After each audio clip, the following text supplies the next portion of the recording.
Big changes are coming to WordPress, whether any of us like it or not. Hi, my name is Adam from WPCrafter.com, where I make WordPress videos for non-techies. If you enjoy the content in this video, I'd like to encourage you to consider clicking on the subscribe button.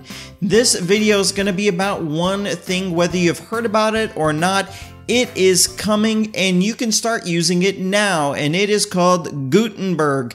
I don't know if you heard about Gutenberg. Essentially, what Gutenberg is it's a very aggressive plan that WordPress is implementing to pretty much change the way you create content in WordPress. And there's been a lot of chatter across the internet about it. In fact, I was on a podcast last Friday where we talked a lot about it. And at the WordCamp Europe just a few weeks ago, the beta version of it was released. Now, if you are a WordPress user, I would encourage you to test this out because this is the future of your website. It's called Gutenberg, and we're going to take a look at it right now.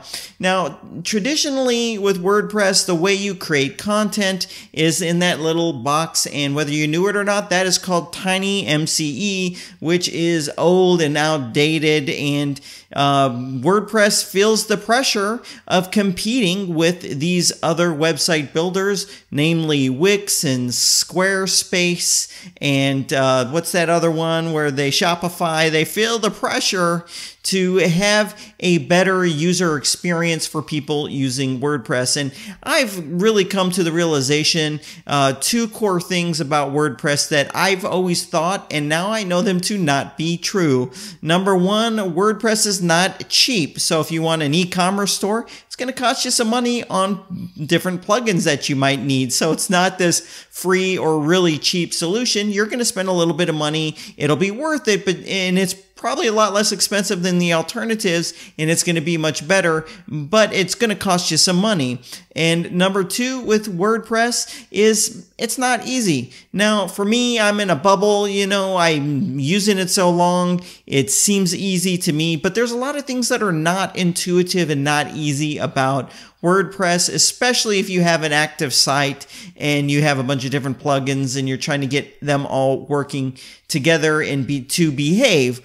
Okay, so this is Gutenberg. I'm not going to talk too much. Let's go ahead and take a look at it. You can test this out now. I do not suggest you test this out on a live site. So if you're like me, you would go and get Local by Flywheel. It's a program you can install on your Mac or your PC, and it allows you to create WordPress installations on your computer, and they run super fast, and you can easily create them and delete them, build entire websites, move it to your web hosting or whatever.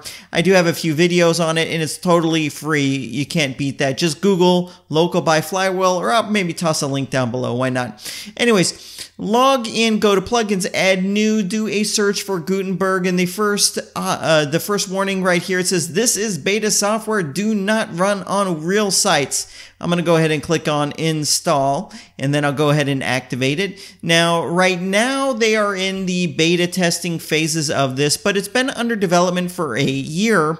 And the goal of this and what has been said about it is the direction that this is taking things would ideally leapfrog all the different competitors in the website building platform space. So when you install it, it's going to add a new option right here. So it's not going to take over the blog post editor or the page content editor. It's going to just put it in its own little container right here because it's more for you to look at and see get just how it works, get comfortable with it, find bugs, and if you're a plugin developer or a theme developer, kind of look at it and see how the heck is what I'm doing going to fit in this. And that is a big hot topic right now is with Gutenberg and its new kind of a visual editor. You can see it right now. What does this mean for page builders? I happen to think page builders are going to be fine. They're going to be around just fine. I don't think this is a page builder killer, but it gives you this elegant, beautiful way to create your content, and it's just to type it out. It's all visual. Now, the negative is you don't actually, hopefully they're going to do this at some point, but you don't actually get to see how it's going to look on the front end, which ideally should be see what it's allowing you to do is to actually enter the content in the context of what everyone's going to see anyway. So anyways, my first impression was it kind of looks like the customizer, but these options are on the right instead of the left. So we've got some options right here, but where most of the action happens is right here where it says insert, and this is where it gets its name, a block editor. So everything you do in it is now going to be in blocks. So I can just click right here and start entering a title. There's my title, and then I can click right here and start creating my content and entering it in. And you can see as soon as you click in there, you get the different formatting options right here, and you can start entering everything. And these blocks, you can rearrange them by clicking up or down. I don't happen to find that super intuitive personally, and I'm not so thrilled about this block way of doing things. So let me just put some content in right here. There it is. This is my first written block right there. And then I can go here, and now I'm in a different block, and then a different block, and then a different block, and all your content is in these blocks.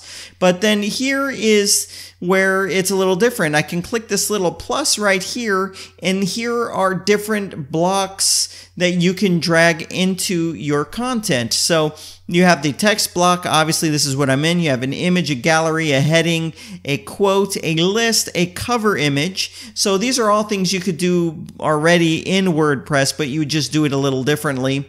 And then here's some formatted blocks. These are pull quotes, tables, some pre-formatted text. So this would be kind of like a like code or something like that. Custom HTML or code, classic text. And then when you scroll down, you get some layout blocks, some widgets, and then you get embed after embed after embed.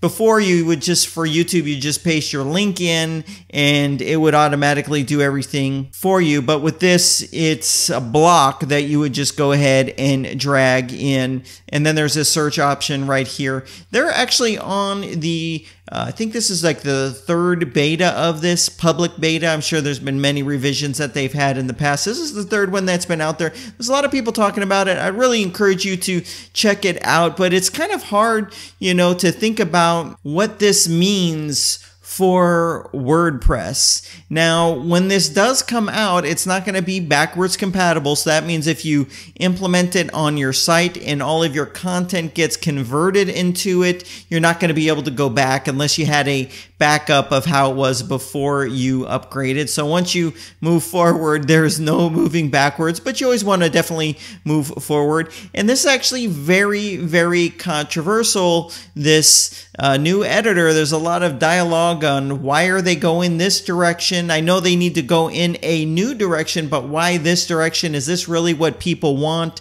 Who is this designed to compete with? Is this going to kill page builders? There's all these different things that are being discussed right now about this. Now, what's nice, if you start trying this out and testing it, your voice matters. You can add your voice to the conversation, and you know, things you like about this, don't like about this, or bugs that you run into. But it's kind of crazy. This is what is going to be jammed down everyone's throat, whether you like it or not, on version 5 of WordPress when it's released. Now, they just recently released 4.8. They're going to do 4.9 probably in a few months, and we'll probably have this for sure in 2018 next year. And I'm just sitting here because I make all these YouTube videos. I'm thinking, holy cow, every single YouTube video where there's a tutorial about creating content, all of those are now immediately outdated, and you know, everything's going to be starting from a clean slate, which actually is kind of exciting for me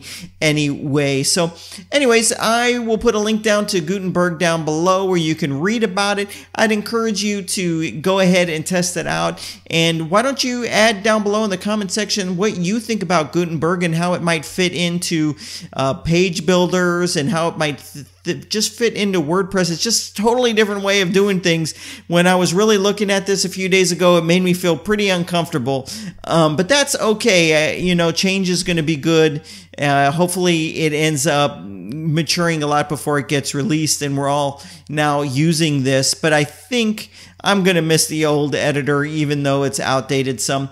So anyways, this is Gutenberg. Let me know what you think about Gutenberg. If you think it's good for WordPress or bad for WordPress. If you're excited or you're like fearing this thing like me, just go ahead and leave it in the comments down below. Hey, thanks for watching this video. I'll see you in the next one.